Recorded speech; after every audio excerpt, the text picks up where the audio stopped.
যেখানে বার্সা সেখানেই যেন রেফারিং নিয়ে সমস্যা। চ্যাম্পিয়ন্স লিগের মঞ্চে আবারও বিতর্কের কেন্দ্রবিন্দুতে রেফারি সিদ্ধান্ত। গেল রাতে ক্যাম্প নুতে ইউসিএল কোয়ার্টার ফাইনালের প্রথম লেগে মুখোমুখি হয়েছিল বার্সেলোনা ও আতলেতিকো মাদ্রিদ। ঘরের মাঠে কাতালানরা 2-0 গোলে হেরে গেলেও ম্যাচের বড় আলোচনায় উঠে এসেছে অদ্ভুত এক হ্যান্ডবল। বক্সের ভেতরে মার্ক পুবিল পরিষ্কারভাবে বল হাতে নিয়ন্ত্রণ করলেও পেনাল্টি পায়নি বার্সা, আর এতেই ক্ষোভে ফেটে পড়েন কোচ হান্সি ফ্লিক সহ খেলোয়াড় ও সমর্থকরা।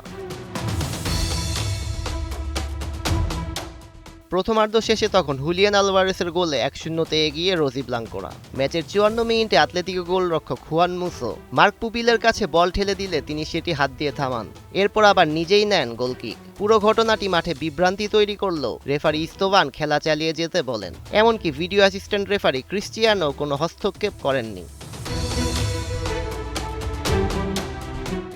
রেফারিদের যুক্তি, বল তখনও 6 গজ বক্সে অতিক্রম করেনি, ফলে সেটিকে খেলা শুরু হিসেবে ধরা হয়নি। তবে এই ব্যাখ্যা মানতে নারাজ বার্সা শিবির। ম্যাচ শেষে হতাশা লুকাতে পারেনি কোচ হান্সি ফ্লিক। তিনি বলেন, এটা একদম পরিষ্কার হ্যান্ডবল, ভার কেন দেখলো না তা বুঝতে পারছি না। তার মতে ম্যাচটি 10 ভার্সেস 10 হওয়ার কথা ছিল।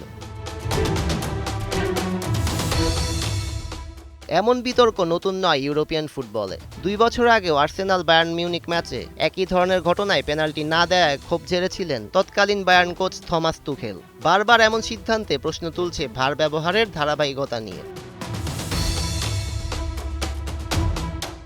শেষ পর্যন্ত স্কোর লাইন অপরিবর্তিত থাকলেও বিতর্কটা রয়ে গেছে আলোচনায়। বার্সার জন্য এটি ছিল ম্যাচে ফেরার বড় সুযোগ, আর আতলেতিকোর জন্য হাফ ছেড়ে বাঁচা মুহূর্ত। বড় ম্যাচে এমন ছোট সিদ্ধান্তই গড়ে দেয় জয় পরাজয়ের পার্থক্য।